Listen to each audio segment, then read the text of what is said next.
Hi hello അസ്സലാമലൈക്കും. എൻ്റെ പുതിയ വീഡിയോയിലേക്ക് എല്ലാവർക്കും സ്വാഗതം. അപ്പോൾ ഇന്ന് വന്നിട്ടുള്ള റെസിപ്പി എന്ന് പറയുന്നത് വളരെ പെട്ടെന്ന് തയ്യാറാക്കാൻ പറ്റിയ അത് നല്ല ക്രിസ്പി നല്ല ടേസ്റ്റി ആയിട്ടുള്ളൊരു റവ ദോശയുടെ റെസിപ്പിയാണ് കേട്ടോ. അപ്പോൾ അതെങ്ങനെ തയ്യാറാക്കാൻ നോക്കാം. അപ്പോൾ ഞാനൊരു മിക്സിയുടെ ജാറിലേക്ക് 1 കപ്പ് റവയാണ് എടുത്തിട്ടുള്ളത്. അത് നമ്മുടെ ഉപ്പുമാവ് ഉണ്ടാക്കുന്ന റവയാണ് കേട്ടോ. പിന്നെ നമുക്കിതിലേക്ക് 2 ടേബിൾ സ്പൂൺ ഗോതമ്പ് പൊടിയാണ് ചേർത്ത് കൊടുത്തിട്ടുള്ളത്. പിന്നെ 2 ടേബിൾ സ്പൂൺ തൈര്, അത് പൊടിയില്ലാത്ത തൈരാണ് കേട്ടോ. പിന്നെ ആവശ്യത്തിനുള്ള ഉപ്പും കുറച്ച് മാത്രം സോഡാപ്പൊടിയും കൂടി ചേർത്ത് കൊടുത്ത് ഇതിന് ആവശ്യത്തിൽ കുറേശ്ശെ വെള്ളം ഒഴിച്ചിട്ട് നമുക്കിതൊന്ന് നല്ലപോലെ ഒന്ന് ഇളക്കിയെടുക്കാം കേട്ടോ. അല്ലെങ്കിൽ മിക്സിയിൽ അരക്കുമ്പോൾ അത് കട്ട പിടിക്കും, അടിയിൽ അങ്ങനെ നിൽക്കും കേട്ടോ. അപ്പോൾ ഒന്ന് വെള്ളം ഒഴിച്ച് നല്ലപോലെ ഒന്ന് മിക്സ് ചെയ്തെടുക്കാം. എന്നിട്ട് നമുക്കിതൊന്ന് നല്ല ഫൈനായിട്ടൊന്ന് അരച്ചെടുക്കാം കേട്ടോ. അപ്പോൾ അങ്ങനെ അരച്ചെടുത്ത് വന്നിട്ടുണ്ട്. ഇനി ഇതൊരു പാത്രത്തിലേക്ക് മാറ്റാം. അപ്പോൾ നമ്മൾ അരയ്ക്കുന്ന സമയത്ത് തന്നെ ഉപ്പെല്ലാം ചേർത്ത് കൊടുത്തിട്ടുണ്ട്. ഇനി ഇതിൽ ഒന്നും ചേർക്കേണ്ട ആവശ്യമില്ല.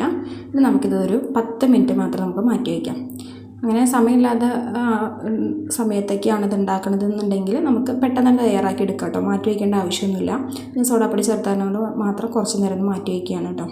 ഒരു 10 മിനിറ്റ് മാറ്റി വെച്ചപ്പോഴേക്ക് നല്ലപോലെ പതയൊക്കെ വന്നിട്ടുണ്ട് കേട്ടോ. പതഞ്ഞ് വന്നിട്ടുണ്ട്. ഇനി നമുക്കിതൊന്ന് ചുട്ടെടുക്കാം. അപ്പോൾ ഞാനൊരു പാന് ചൂടാകാനായിട്ട് വെച്ചിട്ടുണ്ട്.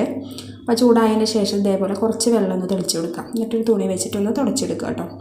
എന്നിട്ട് നമുക്ക് ദോശ ഉണ്ടാക്കിയെടുക്കാം. അപ്പോൾ ഇങ്ങനെ തയ്യാറാക്കുകയാണെന്നുണ്ടെങ്കിൽ നല്ല മുരിഞ്ഞ് കിട്ടും കേട്ടോ ദോശ. അതിന് വേണ്ടിയിട്ടാണ് കേട്ടോ ഇങ്ങനെ ചെയ്യുന്നത്. എന്നിട്ട് നമ്മളത് സാധാരണ ദോശ ഉണ്ടാക്കുന്ന പോലെ തന്നെ ഇതേപോലെ കല്ലിലൊന്ന് നമുക്ക് മാവ് ഒഴിച്ചിട്ട് ചുറ്റിച്ച് കൊടുക്കാം. അപ്പം അങ്ങനെ റെഡിയായി വന്നിട്ടുണ്ട്. ഇനി നമ്മളത് മറച്ചിട്ട് വേവിക്കേണ്ട ആവശ്യമൊന്നുമില്ല കേട്ടോ. ഇനി ഇതിലേക്ക് ഞാൻ 1 ടീസ്പൂൺ നെയ്യൊന്ന് ഒഴിച്ചു കൊടുത്തിട്ടുണ്ട്. അപ്പോൾ നല്ല പോലെ തന്നെ മുരിഞ്ഞ് വന്നിട്ടുണ്ട് കേട്ടോ.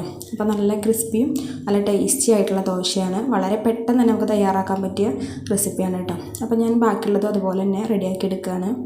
അപ്പോൾ എൻ്റെ വീഡിയോ ആദ്യമായിട്ട് കാണുന്നവരുണ്ടെങ്കിൽ ഒന്ന് സബ്സ്ക്രൈബ് ചെയ്ത് കാണാം, ലൈക്ക് ചെയ്യുക, വീഡിയോയെ കുറിച്ചുള്ള അഭിപ്രായങ്ങളൊക്കെ ഒന്ന് കമൻറ്റ് ചെയ്യാം.